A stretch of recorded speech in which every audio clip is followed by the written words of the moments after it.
Welcome to the Workology Podcast, a podcast for the disruptive workplace leader. Join host Jessica Miller-Merrell, founder of Workology.com, as she sits down and gets to the bottom of trends, tools, and case studies for the business leader, HR, and recruiting professional who is tired of the status quo. Now here's Jessica with this episode of Workology. Welcome to the Workology Podcast, sponsored by Workology's learning platform, where we offer HR certification and recertification, as well as our new manager training programs. They're on demand and accessible to you on your schedule. Learn more about all our offerings at workology.com/shop. Workplaces thrive when people can bring their whole selves to work, and that includes navigating sobriety. The CDC reports that approximately 1 in 11 U.S. workers, or nearly 9%, had a substance use disorder in the past 12 months. Additionally, about 13.3 million workers, also nearly 9%, are in recovery or have recovered from a past or present substance use problem.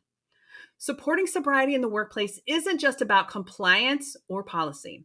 It's about creating an environment where employees feel safe, respected, and empowered to succeed. From reducing stigma to offering resources and flexibility, employers play a critical role in helping team members sustain recovery. In this episode, we're diving into how organizations can move beyond awareness to action and why it's good for both people and business. And that's why I'm so excited to have our guest join us here today. And before I introduce our guest, I do want to hear from you. Please comment podcast on the pinned post on our Instagram account at Workology Blog. You can ask questions, leave comments, and make suggestions for future guests. I really do want to hear from you. Today's guest is Anna Morgan, fondly known as everyone's #CareerBFF, a seasoned and empathetic talent acquisition consultant, recruiter, and career coach with over 15 years of experience. From the early days of faxing resumes to her current role shaping equitable candidate experiences through the lens of AI and empathy, Anna has cultivated a reputation as a top recruiting voice and job search authority. She crafted the CBFF method, grounded in 4 pillars: clarity, building, and branding, fast tracking, and future proofing, that empowers professionals to confidently package their brilliance and pursue fulfilling, sustainable careers. Anna, welcome to the Workology Podcast. So much. I'm so happy to be here and to have this amazing conversation with you today. I know I am always learning from you, so excited to dive into this topic a little bit deeper and spark some more conversations. I love it. And that's what I want to do here. And this topic is, I think, really important for a lot of different reasons, but I don't see it being shared out on the internet or online, which is why I wanted to kind of bring this to light. So asking you, why is the conversation about supporting sobriety in the workplace you feel like so important right now, and why it's relevant to you and your work? Yeah, thank you. So I've been alcohol-free for 14 years. I decided to change my life back in May of 2011, and I stayed alcohol-free as I grew up in my recruiting and talent acquisition career. And that was quite a roller coaster ride. And there were often times that I felt very isolated and alone. And, in the corporate working world, wished that I had connections with people that were experiencing the same things that I was. And so talking about supporting sobriety at work really is important because it touches every industry and every demographic, and it ultimately affects productivity, employee well-being, and overall workplace culture. So I think the stats were 1 in every 11 worker is affected by substance abuse disorder every single year. And so it's not just a personal issue. It's a, community and business issue, and something that I feel was a benefit from COVID, that it forced organizations to look at their demographics, their teams as true humans. And so I'm open about my recovery journey because I want to reduce the stigma. I want to encourage empathy in the workplace, to give people that psychological safety so that they can reach out for help without fearing, judgment or retaliation or career consequences, because it is a rocky road out there. And we talked about it briefly, but your community of HR practitioners, how many times has an employee come to you and said they were struggling, with an addiction or alcoholism problem? And sadly, you mentioned way too few had come to you. So that this conversation is in service of breaking that stigma and, encouraging people leaders to really foster cultures of inclusivity and well-being and prioritize resources for people in the recovery and addiction space. I feel like a lot of people might not be aware that these numbers are as high as they are. And I will say personally that my ex-husband is an alcoholic, and he struggled, I struggled, and I was a director of human resources. I didn't know or was completely unaware of tools, resources, and information to be able to support me, let alone him. So that's why I feel like we need to talk more about this. You have a great talk from Disrupt HR, which we'll link to in the show notes of this episode that you need to watch. I am a huge fan of being vulnerable and sharing and teaching with others through your own personal experiences. So that's why when you did this talk, it really touched my heart. And I want more people to think about making workplaces safe for all employees. And that includes people who are in active recovery. Right. Yeah. And just to go back to the wider impact of families supporting loved ones that struggle with addiction, that is a huge area of opportunity for organizations, because the individuals with addiction, are clawing to be seen and get resources. And we haven't even acknowledged the impact of the families and associated members.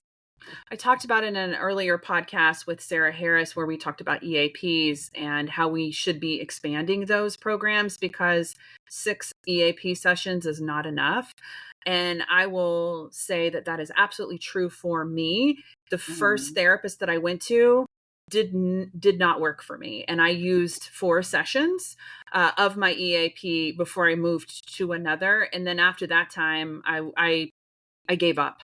Because I wasn't getting the support that I needed, because I didn't really understand what was going on with me. 100%. My situation is similar. Luckily, I have a sister that had been in recovery. And so I had a very clear view of her transformation. And I remember calling her, just boohooing, and saying, my life is in shambles. I don't know what I'm going to do. And she encouraged me to go to a 12-step organization to get support. And when I was called on in that first meeting, I was so uncomfortable, but I said, I'm here because I can't afford therapy. And that was the honest truth. And I never thought that I would have the kind of results that I did have from that kind of community. But, by the grace of a power greater than myself, thank goodness that I did attend that meeting, and then just really plugged myself into a community outside of my corporate job. But, there were definitely days where I struggled being in recruiting and sales in situations where alcohol was very much a priority. Definitely in staffing. I mean, I worked in staffing on a project for a couple years, and it was shots in the downstairs lobby almost every night. And definitely when there was like an end of quarter celebration, heavy drinking. And looking back on it now, like, I work in HR, and I didn't even think, and I have a background in, being married to somebody who was working very hard to be in recovery. I didn't even think about, hey, maybe we should lay off the alcohol a little bit, and create a different kind of culture where everyone feels safe. Yes. Yeah.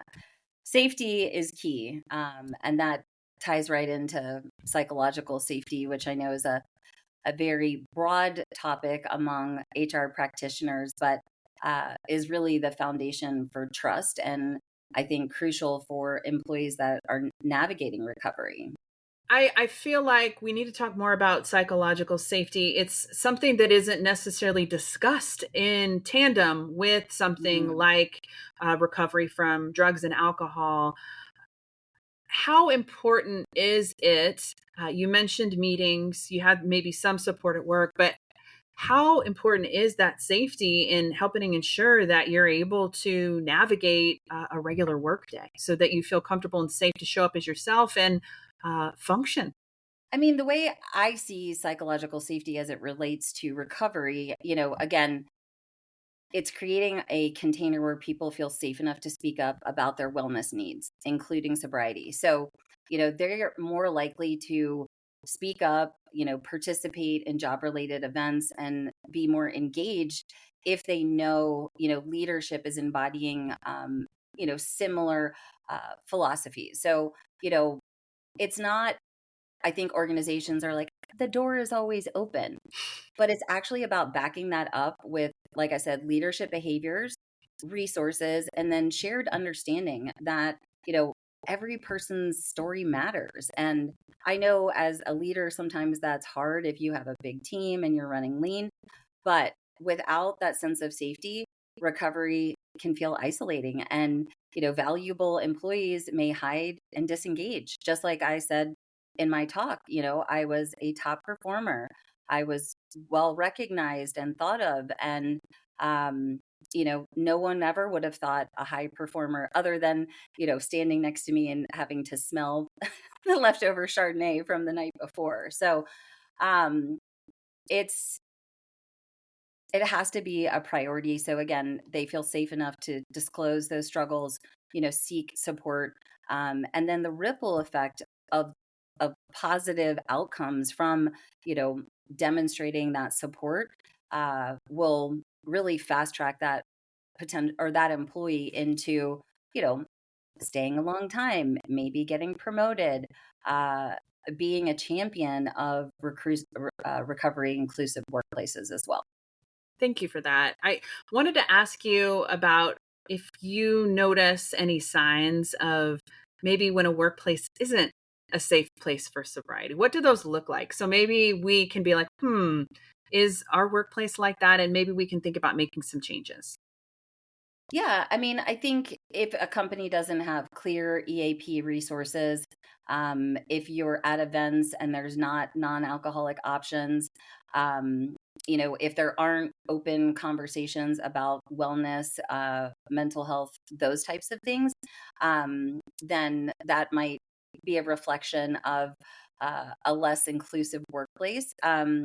You know, as far as trauma informed, I made a list, and I'm going to refer to my notes because can't keep all of that great information in my brain, but um, there are kind of 8 pillars of uh, signs that a company is a trauma informed workplace. So 1, psychological safety that we're talking about, that honest dialogue. 2, trust and transparency. That's, I envision when leaders are committing to consistent open communication. Consistent to me is the key.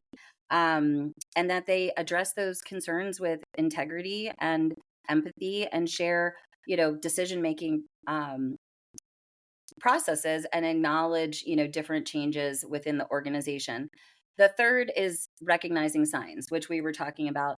And it's a delicate dance, I think, for managers, because they don't want to offend, they don't want to hurt someone's feelings, they don't want to be canceled. But once a manager is trained to notice and respond to signs of sadness, fear, irritability, social withdrawal, or unusual absenteeism, those are probably the core things. Instead of just jumping to that disengaged, lazy employee mindset, really being intentional and private in inquiring around, kind of what's going on. Fourth is peer support and collaboration. An organization that empowers their population to, create communities that prioritize wellness is a sign of a trauma-informed workplace. Voice and choice. I really love this. Employees that, have a say in decisions that affect their work and wellness. You're signaling to your associates that they're empowered to set boundaries, and that is huge. Number 6, I would say inclusion, inviting employees to participate in solutions around well-being and wellness. And then making sure your policies and programs are tailored for a diverse background is important. And then number 7, self-care and well-being. Is it encouraged? Is your leadership talking about needing breaks, managing stress, making sure their teams aren't burning out? And then responsive policies. This is something that I see very close in recruiting. Onboarding documents really don't offer quite enough for associates. And maybe they learn about these EAPs that first day of work, but then it disappears. So making sure that, they are actively available and up to date. So employees aren't almost like re-traumatized when they decide to get help, but then they can't find the resources that they need to do the next right thing. So those are the 8 signs of noticing that potential organization does have a trauma-informed, leadership team or organization. Amazing. And I feel like it's not just sobriety we're talking about here. It's a lot of different areas that we can help support and meet employees where that they're at for a number of different things. Yes, absolutely. I wanted to ask if you had any examples of maybe peer-friendly accountability programs that you feel like work in a professional setting. You mentioned that you were involved in a community. I think it was a 12-step program that you went through outside of work. But is there anything else that you're seeing that's working in workplaces for maybe HR people to model? Yeah, I was lucky enough to work with an RPO recruiting organization about 3 years ago. And one of the most surprising and delightful components of that experience was these peer-led wellness groups within the organization. And, it wasn't just about drinking and addiction. It was about sleep and meditating and movement and healthy habits. And, it was oftentimes a smaller group of us, but the vulnerability and the shares and, the side conversations that happen from that really accelerated deep relationships with the people that I worked with in a remote environment that was so incredibly needed in that space. And since I've moved on, those conversations really were a bridge into a longer, more meaningful connection with those employees that I still am in touch with today. I know Salesforce has a great reputation. They have something called SoberForce Affinity Group, which is a peer support group, sober allies, and those curious about sobriety. And I think it was back in 2016, they banned office drinking to really foster a more inclusive environment. And the CEO, Mark Benef, emphasize alcohol as a drug and it's unfair for non-drinkers to see alcohol at work. And, right around that time, I was in the midst of getting sober in 2016 and everyone had the beer kegs in the office. That was the employer branding story. I was saying is get your free cider and play foosball while you make your cold calls, So definitely hat tip to them. So organization, don't try to micromanage it so much, step back, give your teams a framework to work within, and then watch the magic happen. I think that also signals a level of psychological safety when you empower your teams to build micro communities like this. Let's take a reset. This is Jessica Miller-Merrell, and you are listening to the Workology Podcast. powered by our HR certification and recertification training, as well as our new manager training offerings. Today, I'm talking with Anna Morgan, founder of CareerBFF, about supporting sobriety at work. Speaking of micro communities, I'm thinking about managers and really the power of individual managers or team leaders, maybe leading with compassion. Can you talk about what that looks like in practice and maybe some ideas for leaders to be able to develop this? Yeah. So, I mean, to me, manager compassion means like leading with empathy, right? Listening without judgment and really proactively asking how people are doing, not just checking the HR box. You know, in practice, I think a manager noticing someone who is struggling would offer resources and flexibility, accommodating appointments or needs tied to recovery. Um, I feel like leaders can develop compassion by attending mental health and wellness trainings, even just listening, coming and learning from your employees and seeking stories from employees with lived experience, and being open about their own journey. And it's simply just prioritizing humanity over checking boxes and perfection, in my opinion. My own lived experience, you know, I speak publicly about my recovery because I was so lonely, as a businesswoman coming up in this space, without finding, having connections of people that were working that weren't drinking like me. I could go to my 12-step community, but, they weren't going on client lunches. They weren't going on sales meetings. They weren't at the bar doing, role plays in the morning while people were making mimosas and Bloody Marys. So it can be a tough conversation as an employee.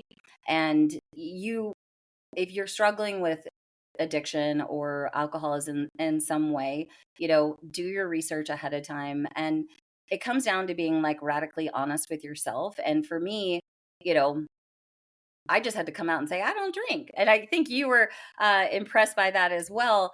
But then there's no question, because people can be like super aggressive about why you're not drinking. And, it can get quite intense. But I feel like trust your gut. I didn't have a great manager that understood recovery because they were making decisions to, not go with a venue because Anna doesn't drink. And so a decision was being made for the team without having a private conversation with me to confirm or, validate that I wouldn't be comfortable in said, environment. And so it can go both ways where a manager's trying to be empathetic, but they are making an assumption on that person based on limited education about recovery. Because for me, as long as I'm spiritually fit and in a good space and, I can go anywhere and be present anywhere. But I know that I always have my own car because I can leave at any time. I think this is great. And once you told me that you didn't drink, I was like, right on. Okay, cool. Like, sometimes as managers, leaders, we're friends at a work kind of conference event. Right. You might notice somebody's not participating in drinking and might be like, hey, what's going on? Can I get you something? And then the conversation might feel more comfortable, but you let me know. And I'm like, hey, awesome. Yeah. Now that I have this information, I know, like, let me know how I can support you. You know what I mean? Yeah. And I think that that's the most important thing. When you do receive that information, you change how you act to that person. I just like, hey, cool.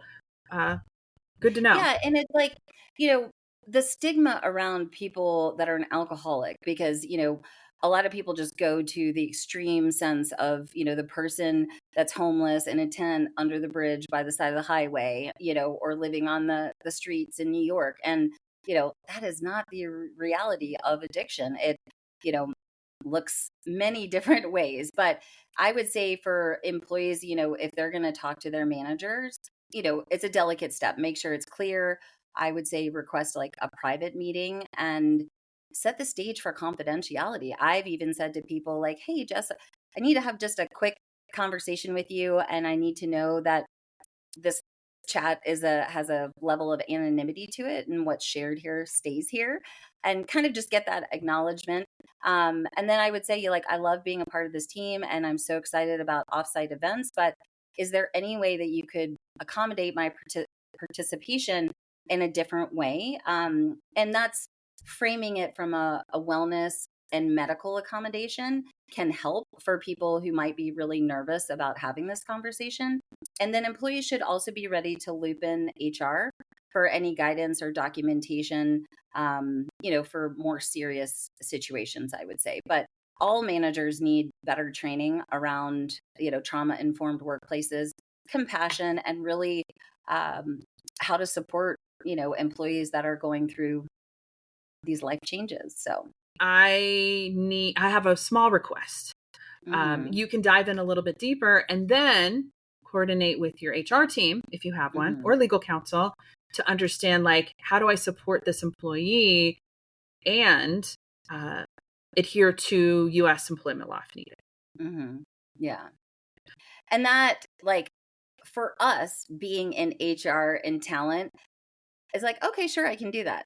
But for, an early career real estate analyst that's facing a unexpected opiate addiction, and that has only worked for, a Fortune 500 company for 6 months, this experience happened where, I signal through my content, my profile, that I'm in recovery. So a lot of people reach out, and it's kind of like, me too, I'm a friend to Bill W, or, I'm alcohol free, team alcohol free as well.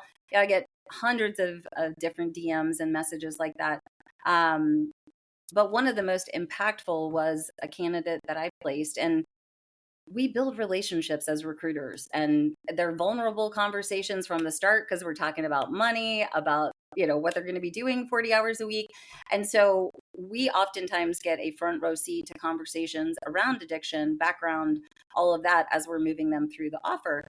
But this gentleman was employed, reached out via text after I had left the organization, probably a year later, and said, "Hey, you're the only person I could think of," right? Probably because he couldn't stop seeing my mug on LinkedIn. He's like, "I need help. I need to go to rehab, and I can't find anything on SharePoint or Shared Drive, and I don't know who to contact. I don't have my onboarding stuff." And I think that situation happens so much more frequently. You weren't even at the company anymore? No. Wow. Well, this is a message for HR people. Put resources together that are easily found to support employees in a variety of situations. So they don't have to maybe be really uncomfortable, reach out to somebody who no longer works there, which I'm glad you were able to support. Right. And luckily I had the relationships, and, I went to my main recruiter person, then I went to the, CHRO, and I found out that he was supposed to talk to a VP of HR. Now, from the team structure, I would never think that, right? And that also goes to kind of a PSA for internal comms to partner with talent and HR on just having a little snippet of, this is your wellness moment. Don't forget that you have these resources available. And then those that are negotiating, benefits, like you had suggested, make sure that, that employee assistance program has more than just, 2 hours of support, as we said. But yeah, and then from there, the question came, well, how much do I share? Yeah. Because the fear of retaliation and losing their job. And, that's where, gosh, it would have been, super helpful to have a BFF in HR that you trusted, so you could go to and say, hey, how do I navigate this? And, my ultimate suggestion to him was I would go get checked in somewhere and then make the call, because then you're protected by the American Disabilities Act, right? Correct. Yeah. Yeah. I mean, I definitely think that protecting yourself is important in that way. And, not everybody can pay to enroll in a course to become an employment law expert when you're an employee.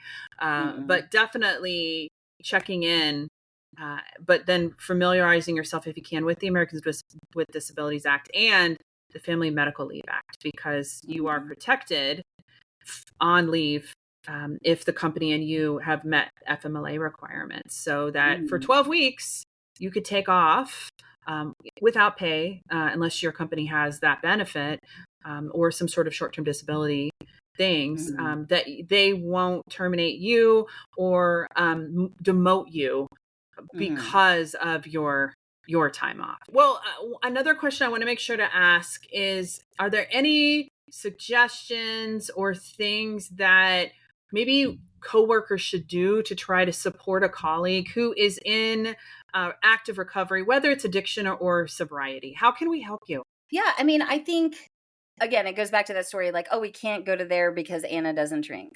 Don't make those assumptions. Oversharing someone's recovery status, you want to be careful of that. Where I don't care about anonymity, some do, but if they do, they would likely say like, hey, I don't drink, but don't tell anyone, or I'm an alcoholic, but don't tell anyone. But I say the best support is, offer options. Again, check in privately and then celebrate people who are sharing openly as whole individuals versus, just their recovery status, because that can go the other way as well. I would say, again, just prioritizing inclusive experiences. Again, thank goodness today, NA options and mocktails are super popular. So you have so many more options today than you did 10 years ago. And then just making sure that those social events encourage recovery. And just by doing that, that's part of the solution in breaking the stigma down and saying, even just a simple statement. For non-drinkers, we have a signature mocktail, and that message goes quite a long way. Because just because you're a non-drinker doesn't mean you're in recovery. I mean, right now I'm not drinking, and actually I like myself a lot better because I'm not drinking. I mean, I have a lot of fun, don't get me wrong, but I feel better in the morning and for the next few days. So I know. I would love mocktail options. Had given it up a lot earlier. For me, it's just a huge inflammatory, component, and I felt terrible. But then the thing about alcoholism is that then I would just have that craving again, and I was just on that hamster wheel, and I couldn't get off until I was like, I need help. So, but I love that we're having this conversation, and I really appreciate you celebrating the Disrupt HR talk, because it's probably one of the scariest things I've ever done. You did so great. It is so good. And we're going to link to it. I feel like as someone who has been really vulnerable on the internet and talked about my own experience, especially as a domestic abuse survivor, it is so scary to stand up and speak your truth. But I want you to know that you're helping so many people by doing it. So when I saw it, I was like, this is big, because we're not talking about this here. And now we are. Yes. And more conversations like this happening. I want to develop this conversation into a keynote. So, please connect with me on LinkedIn. I would love to hear from you. Let us know what you thought about the conversation today. I don't think we've missed anything, but no, but I do want to, we'll link to Anna's LinkedIn, also her new website, which is looking amazing. Go and check it out. It'll be up in the next week or two, but it's called YourCareerBFF.com, which also complements the launch of the Your Career BFF podcast, which is coming soon as well. And if you are a people leader and close to Atlanta, in January of 2026, I am hosting the second Evolve Talent Acquisition and HR conference here in Atlanta, and it will also be casted virtually too. We will link to all the things. Again, thank you for taking the time to chat with us today. It means a lot. Thank you for having me, and go out there, show up with empathy and compassion and curiosity, and just be a recovery inclusive BFF. I love it. Sobriety support at work is more than a wellness perk. It's a lifeline that can impact retention, morale, and the overall health of your organization. By fostering open conversations Implementing thoughtful accommodations and leading with compassion, we can create workplaces where recovery is not just accepted, but celebrated. Thank you to Anna Morgan for sharing her expertise and perspective on this really very vital topic. Let's remember that every policy, program, and conversation has the power to change a life, and in doing so, strengthen the entire workplace community. More resources are available on the show notes of this podcast, including information about employment laws, reasonable accommodation, all the things about Anna, and more. I want to thank you for joining the Workology Podcast, sponsored by Workology's learning platform at workology.com/shop. This podcast is for the disruptive workplace leader who's tired of the status quo. My name is Jessica Miller-Merrell. Until next time, visit Workology.com to listen to all our previous Workology podcast episodes. I'll see you next time.